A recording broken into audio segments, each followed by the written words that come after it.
Alors, dans cette vidéo, je vais vous expliquer la méthode de dessin qu'on utilise le plus souvent à l'atelier.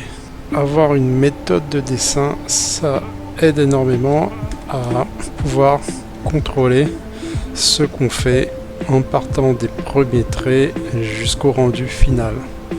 Le fait de décomposer tout ça en différentes étapes, ça vous permet de vérifier à chaque fois si chaque étape est bien réalisée ou pas. Et donc si vous avez ce moyen de contrôle, vous pouvez être plus ou moins sûr du résultat que vous allez avoir après 2-3 heures de dessin sur une illustration, sur un personnage. Donc sans tarder plus, comme je l'ai écrit ici, en 1 on va placer les courbes et les repères. C'est-à-dire que là sur cette pose, on a un personnage assez dynamique et l'idée c'est pas commencer par le dessiner comme un genre de stickman, stickwoman, c'est-à-dire quelque chose qui serait complètement statique et dans lequel il n'y a pas d'énergie. Ce qu'on doit faire, c'est dessiner un personnage vivant et qui est en mouvement. Et même si le personnage a une pose plus ou moins reposée, on va dire, le fait d'utiliser des courbes, ça va grandement aider à donner l'énergie et le côté vivant du personnage qu'on va dessiner. Du coup, là, ce qu'on peut remarquer, c'est qu'on a une longue ligne d'action ici.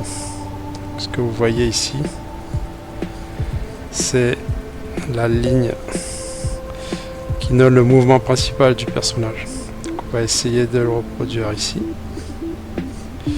Donc, on voit que ça part du sommet de la main vers le bout du pied. On va essayer de reproduire globalement ce qu'on voit. L'idée, c'est pas d'être forcément très propre au départ. L'idée, c'est de capturer cette ligne-là. Et si on doit mettre plusieurs traits, on le fait, il n'y a pas de souci. Et vous avez cette ligne principale et vous aurez ensuite d'autres lignes secondaires qui vont correspondre aux bras et aux pieds. Simplement, dans mon premier point, j'ai rajouté les repères. Et à la limite, le premier repère que vous aurez à placer, ça sera de fixer une forme ici, assez simple pour le bassin. Donc, on a ce repère ici. Et une fois qu'on l'aura placé, on sait qu'on aura coupé plus ou moins notre figurant en 2 morceaux. Donc une fois qu'on a placé ce repère, on va essayer de placer la ligne des épaules. Et ensuite, globalement, on va essayer de placer les autres courbes, vu que là on a une attache pour placer le reste des membres. Donc on va placer une ligne, une courbe pour le pied et une pour son bras ici. On va placer la tête, on va réduire un peu parce que la tête est quand même plus petite que ce que j'ai commencé à faire, et le bras qui va continuer. Le bras est dans le prolongement de la courbe. Donc on va essayer de reprendre ça. Le bras est dans le prolongement de la courbe.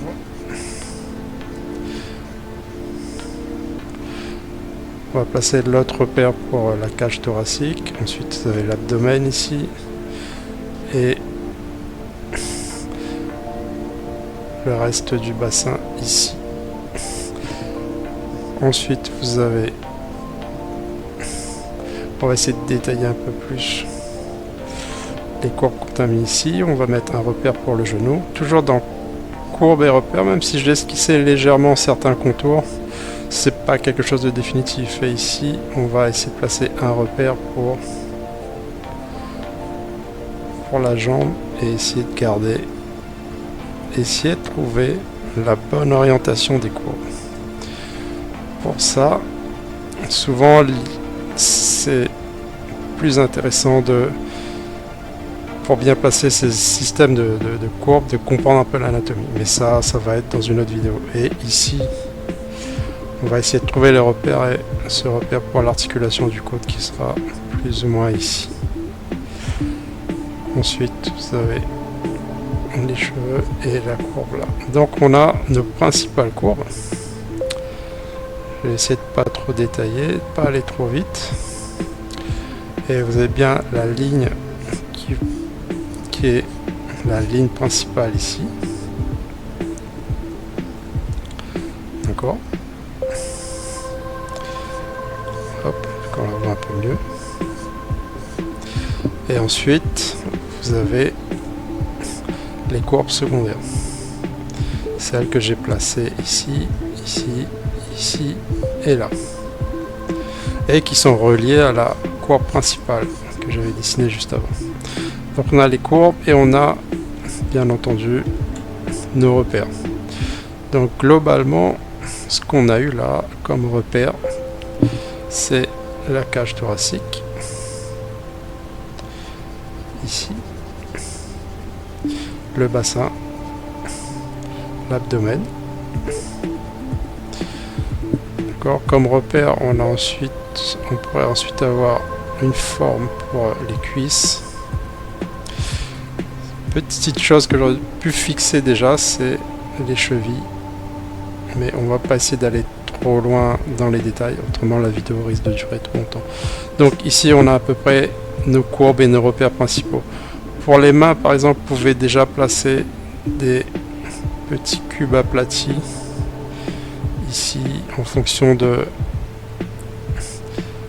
la forme de la main qu'il y a sur le modèle. Voilà.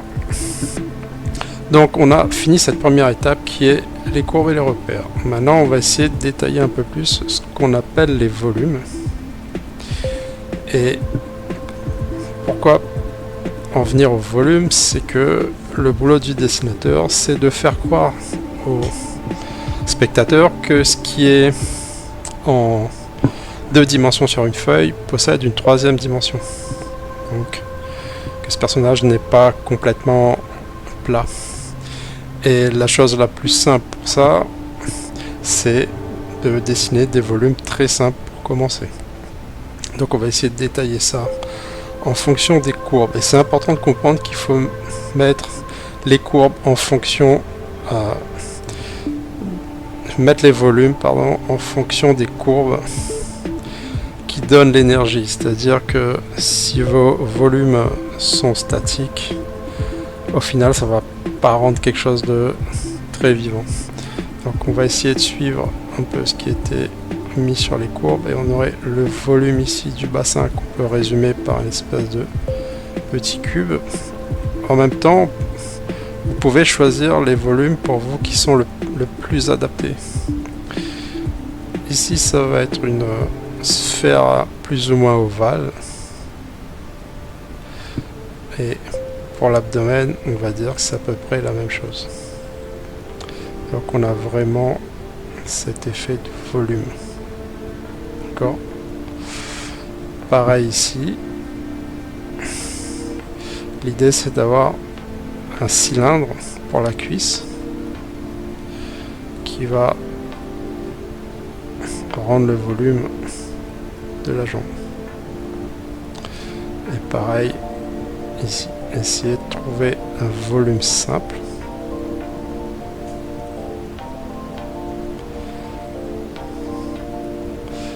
Pour les pieds, vous pouvez simplement esquisser des espèces de petites formes géométriques, plus ou moins pyramidales, ça fera complètement l'affaire pour commencer.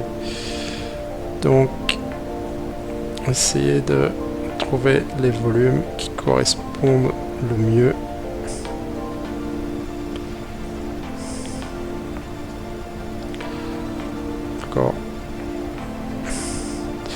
Ici vous allez avoir un repère qu'on avait placé pour le genou et pareil on va pouvoir dessiner le volume du tibia et des mollets ici. Volume cylindrique pareil pour le bras. Vous pouvez mettre un ovale ici pour le deltoïde et l'épaule. Pareil, je pense que vous avez compris de quoi il en retournait. Donc placer des volumes simples, un peu essayer de le penser un peu comme des petits mannequins. D'accord. Pareil, ici il n'y a que l'avant-bras, un cylindre qui va dépasser.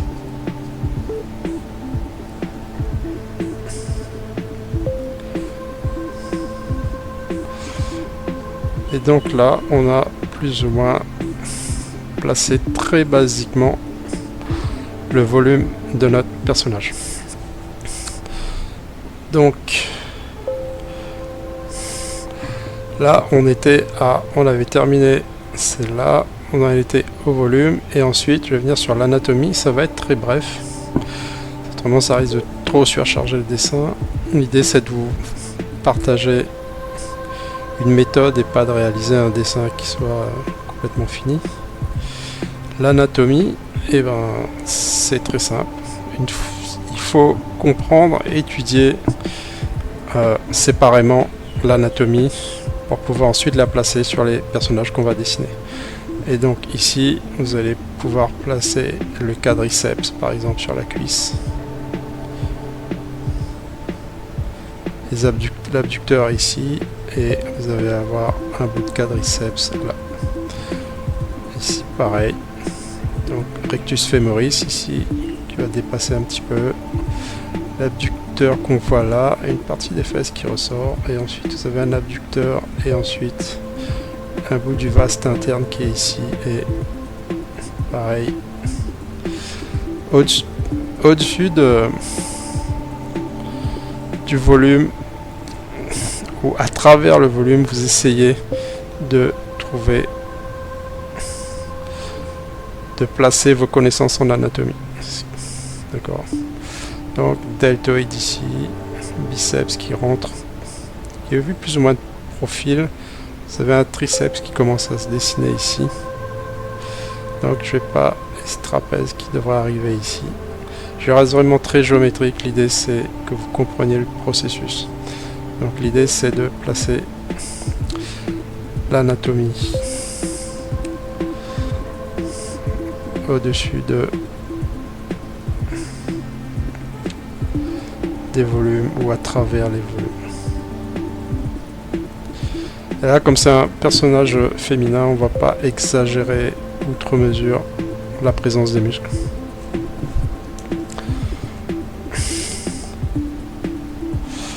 Une fois qu'on a terminé l'anatomie, on va se concentrer sur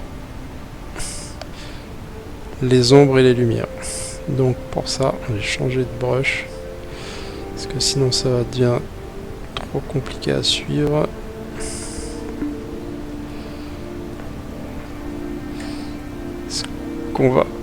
Ce qui est intéressant à travers cette méthode, c'est que, étant donné que vous avez défini les volumes et l'anatomie, vous allez pouvoir mettre une ombre qui ne sera pas complètement plate. En fait,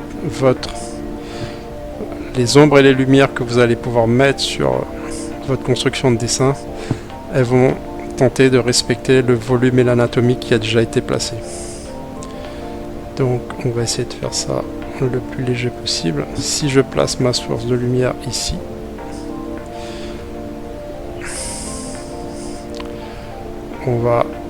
c'est très facile de comprendre que l'éclairage va arriver, va mettre dans l'ombre les parties qui sont opposées à la source de lumière.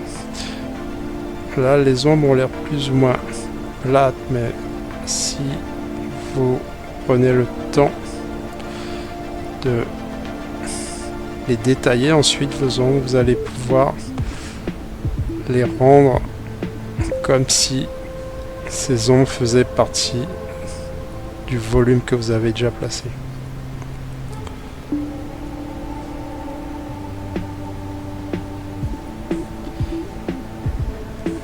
Donc voilà, ça vous permet de placer très brièvement les ombres. Et j'ai dans la méthode, on a fini ici les ombres, Dans la méthode, j'ai tracé un trait et j'ai mis la couleur en 5 parce qu'on ne va pas traiter la couleur en général. Je traite pas la couleur. Donc à l'atelier. Donc la couleur, ça va être un autre problème. C'est pas quelque chose que je traite en général. Et du coup, la méthode, elle va rester sur ces 4 points. C'est la méthode qu'on utilise à l'atelier. Et ça me permet aussi de communiquer avec les gens, avec ceux qui participent à l'atelier. Lorsqu'on parle de volume, on sait de quoi on parle. Lorsqu'on parle de valeur, on sait de quoi on parle. Et les gens peuvent revenir sur leur travail et voir éventuellement dans leur méthode ce qui pourrait être amélioré ou pas, ou sur ce qu'ils veulent perfectionner. Il n'y en a pas qu'une seule de méthode, il y a plein d'autres méthodes de dessin. Celle de Charles Barks qui date déjà d'un siècle ou deux, qui est une méthode très académique. Il y a des méthodes plutôt tiré vers le dessin animé ou plus vers l'illustration. Donc ce n'est jamais qu'une méthode parmi d'autres, mais encore une fois, s'il y a quelque chose sur lequel on va insister beaucoup à l'atelier, c'est d'en avoir un bon dessin. Ça ne tient pas du hasard, c'est que le dessinateur a une façon de mettre en œuvre un processus qui lui permet de prédire plus ou moins le résultat qu'il va obtenir. Et ensuite, de travailler chaque étape de son processus pour arriver à un dessin qui lui convient. Voilà, c'était une petite explication sur la méthode de dessin à l'atelier. Et si vous voulez développer des choses, en savoir plus, il suffit de venir sur Discord, vous m'envoyez un mail et on en discute et vous pourrez suivre les différents ateliers qui ont lieu 2 fois par semaine et qui vont traiter de plein de choses en ce qui concerne les fondamentaux du dessin, la bande dessinée, l'illustration, la composition de l'image, la narration visuelle. Donc, n'hésitez pas à m'envoyer un mail. À bientôt.